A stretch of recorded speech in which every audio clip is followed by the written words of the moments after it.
Hey, what's up, guys? Welcome back to the channel. Today, we're going to be reacting to a video by CohhCarnage talking about Star Wars Outlaws.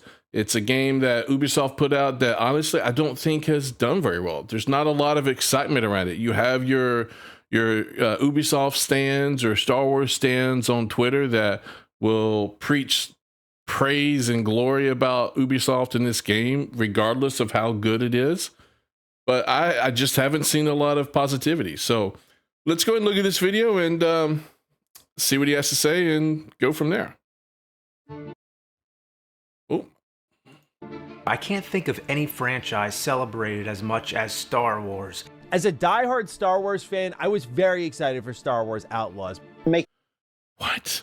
I would agree that the fan base for Star Wars was tremendous. The IP, the marketability, the profitability of Star Wars was tremendous until Disney released its first product. And I think at that point you started seeing chips in the painting start to basically fall away. And then they released The Last Jedi. Yeah, blah, blah. We know how all this went. So I don't think it's as popular and as profitable as it used to be. Making Star Wars open world games is the next level of difficulty. I think there will be a portion of people that just see this as another mediocre Ubisoft game. It's just the same game I have experienced so many times already from Ubisoft. Yep. I'm just so bored. That's what I've seen. Bored of it. When a big company and a big IP get together, that immediately sets some big expectations, particularly for how the game is going to look, how the animations are going to look, how the story is going to be delivered, how the gameplay is going to be. Wow. Really? Girl, I can... He headshot her. Look, you still see the blaster mark on the forehead. She's still up. Oh, this is glorious. See where my laser invaded your brain pan. I feel like in this game, there's some parts of it that really hit a home run. Hang on to me, Nix. We gotta climb. What? Okay. Damn, girl. All right. I really like... She must have been doing a lot of upper body workouts, I'm telling you. The setting. I like the environments. I like the speeder. I like the elements of this that make it feel incredibly immersive. And that's awesome. I don't know if it's just me or not. And I think I've said this before in other videos maybe or streams, but I am sick of open world games. I think Star Wars Jedi Survivor, no, was it Fallen Order? I think Jedi Survivor. I think that was the last one. I think that did it well. It wasn't entirely open world, but it was open enough. I don't want to be in a game where I get so bored because FOMO is killing me so much. I don't want to leave every nook and cranny unexplored. And my story progresses so slowly that I get bored, burned out, and I stop playing the game. I beat Breath of the Wild, but Tears of the Kingdom, I got halfway through and I still haven't went back to it. For me, unfortunately, though, there are some downsides that are going to hit me pretty hard. Like, for instance, one of the reasons I would play a game like this is specifically for the characters and story. And I feel like the animations, particularly of how well voiced the main character is, are not the same level as the other parts in the game. Not to mention, with this main character, have you guys seen clips of her hitting these people, knocking them out, and all this other stuff? It just looks absurd. It really does. I'm sorry. It's like in, what was it? There was a Jedi, there was a Star Wars TV show. I can't remember which one exactly. And maybe it was Ahsoka. I can't remember. But one of the female characters in there just slapped a stormtrooper on the back of the helmet. And that was supposed to stun him to the point that she could then take him out. And I'm just like, how hard are you hitting this guy? He's got a helmet on. And you're stunning him and dazing him at that point.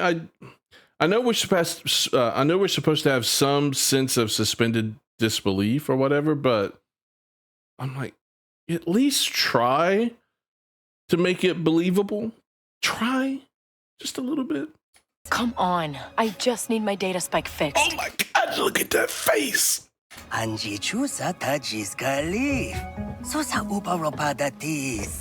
That face honestly reminds me, if you watched, and I'll try to put in post, I'll try to put a screenshot comparison here.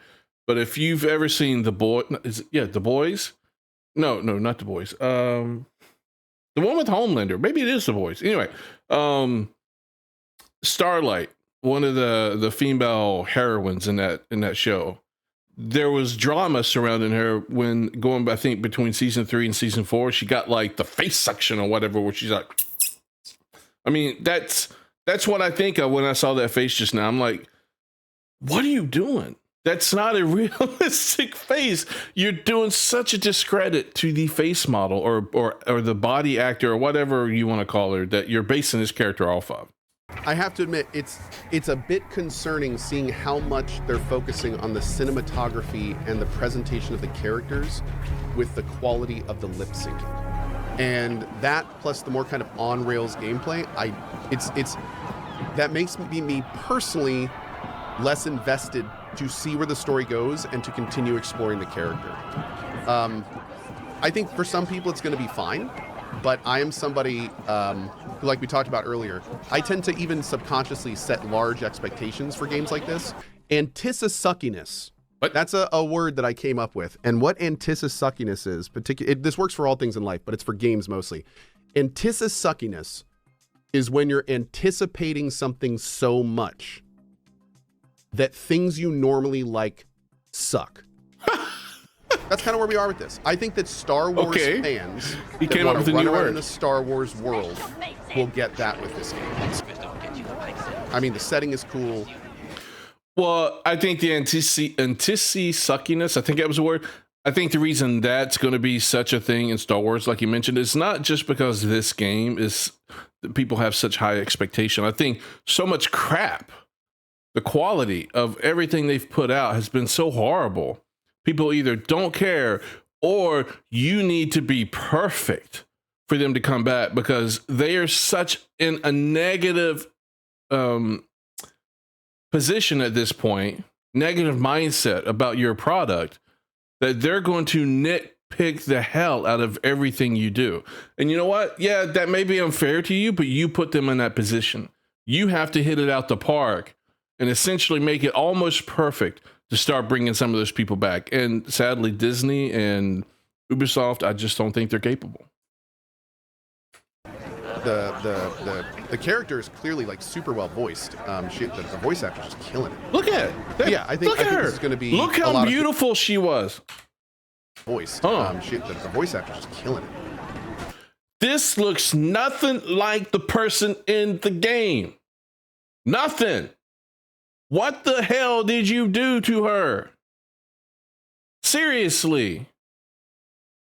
But yeah, I think this is going to be a lot of good for a lot of people. Now, the next inevitable question is, if you are not a Star Wars fan, like, you know, what would you think about this game? And that's where you would need to start having the discussion on quality. He brings up a good point here. The quality of Star Wars products, like I said earlier, has been so horrible. You've disenfranchised a lot of your fan base. So that goes back to the title of this game, of this video. Who is this made for? Because you've disenfranchised so many of your fan base, or you've disenfranchised so much of your fan base that they're probably not going to buy this game. Your normie gamers, they're probably not going to buy this game, especially if they're not Star Wars fans. There's so many other games out there. So who is this game made for? He's got a valid point there. Stick only has 2 modes. There's like a run and there's a walk, but there's nothing in between them. There's no like gradual increase in speed. Like you're either walking or then the second you push too hard, you're running. I'm not sure I worry about that too normally much. That's how you feel on keyboard, not on controller. That's a little strange. Oh, that's right. He's on a controller. So there should be some sort of differentiation between fully push forward on the joystick and not. There should be a ramp up. He's right. There should be, especially if you're on a joystick. I'll continue it. I'll say right now is a maybe. I will say that I'm not hooked enough in the story to really want to see where it goes. And unfortunately with the animation delivery, I'm not entirely sure I would want to get there if I took the journey. So I don't quite know. What Also, the hell gameplay is going wasn't on? Quite engaging enough for me. Like I did like the little pet. The pet stuff was fun. Pet. I think they put way too much of effort into this and not into the rest of the game. I mean, all that stuff is cute. It felt it not the didn't game. really, funny enough, like some other stuff we've done recently, I feel like it's trying to do something again, but its own flavor doesn't really seem to be there. And yeah. But anyway, that's where we are. For people asking me, do I think it's worth the money? I can't answer that for you, because a big part on if it's worth the money is how many enjoyable hours I get out of it, and I would have to finish it for that. Well, not to mention that each individual person is going to get something different out of this game. So things he may have issues with, other people may not. So looking to someone else to determine whether or not they should buy a game, I think is a difficult position to put both yourself and the other person in, because you're two different people. You like two different things. You need to look at the trailers, look at the gameplay, watch, read the reviews, sure, and then make the determination yourself. Do not base whether you buy a game or not on someone that's telling you to buy it or not to buy it. So there's no way that I can answer that for you. I will say that I think that this game is going to be absolutely fine for a lot of people. It's not a bad game. At least the parts that I played were not. Like it ran well, it was pretty, the setting was cool. Like that part was good. But yeah, I would say it running well is okay. Yeah, that's a positive, but how pretty it is in the setting doesn't make it a good game. I mean, there's more to that than just how pretty a game is, right? We've seen that in other games. So I would probably say he's right that a lot of people may enjoy the game, but the problem is you're never going to get them to try the game, because you've divided the Star Wars fan base so much. You have fans of Star Wars or former fans of Star Wars that will never buy this game for the simple fact that it's Ubisoft or that it's Star Wars. Then you have the people who are so anti-Ubisoft that will never buy this game. Like I said, I think they have put themselves in such a corner that this game is not going to be the success that they want it to be. I just don't think it will be. There's definitely some parts that can use a little more oomph, for sure. But anyway, as always, well, that's I a different picture of him on the left. The stream gave you the tools and information to make your own decision. It's because a lot of times me and you are analyzing this stuff, and we're getting all the info we can to make the best decisions that we can, because the best decisions we get are the ones that are the most informed. So that's why we do this. So, for me, guys, I'm a very visual person. I just happened to pick this one. I didn't do it intentionally, even though my point's kind of going to go touch on this. I'm a very visual person. The game not only has to look pretty, the characters have to look good. I have to want to play as the characters. And in this game, this character turns me off so much, I have no desire to play it. Not to mention it touches on the same point that I've made videos about before, how I think they're intentionally uglifying female characters for whatever reason in the game, whether it's because the devs or the people making decisions themselves have such low self-esteem that they can't bring themselves to make a character that in their mind is so much better looking than they are, or they are so married to some ideology that they don't want to play into the patriarchy and make a character that might be objectified or sexualized in their mindset. And I think that's one. I think those are the reasons as to why they're doing this. Now, obviously, we're not going to know the real reason. We can only speculate. But there's reasons why other games that have hit and had various levels of success, First Ascendant, Stellar Blade, the characters, the character designs are beautiful. Even the guys, they look nice. You don't look at them and be like, what the hell? Not unless they're intentionally meant to look like that, right? And the NPCs, the main characters, everybody. There's a reason why in the 90s, the advertisements in magazines, the box art on video games, they had attractive women or good-looking, beefy, muscle-bound guys, because the vast majority of your player base with almost every single type of game are dudes. And not mostly the dudes you have on Twitter. Those can sometimes be a little weird. But they're guys.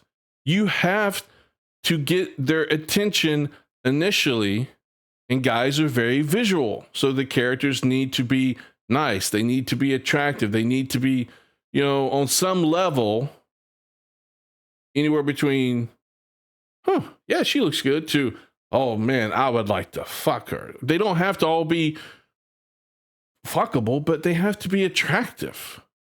You have to look at them and be like, she's nice looking. Not looking and be like, what the hell happened to your face? And that's what I think when I look at this. The haircut also does her no favors. I'm sorry. It just doesn't. Look, I've seen women with that haircut in real life, and yes, they can be attractive, but I just think there's something lost in when you translate that or move that over into video game. I don't think it works well in the game. So that's my thoughts. Hope you guys liked the video. Hit the thumbs up button if you did. Hit subscribe for more content. Go give Koh a follow if you've never seen him before. He streams a lot of games on Twitter. He makes videos on YouTube. I'm sorry, he streams a lot on Twitch. Not Twitter, Twitch. I'll put the video down below in the comments. Hope you guys liked the video, and I will talk to you guys next time.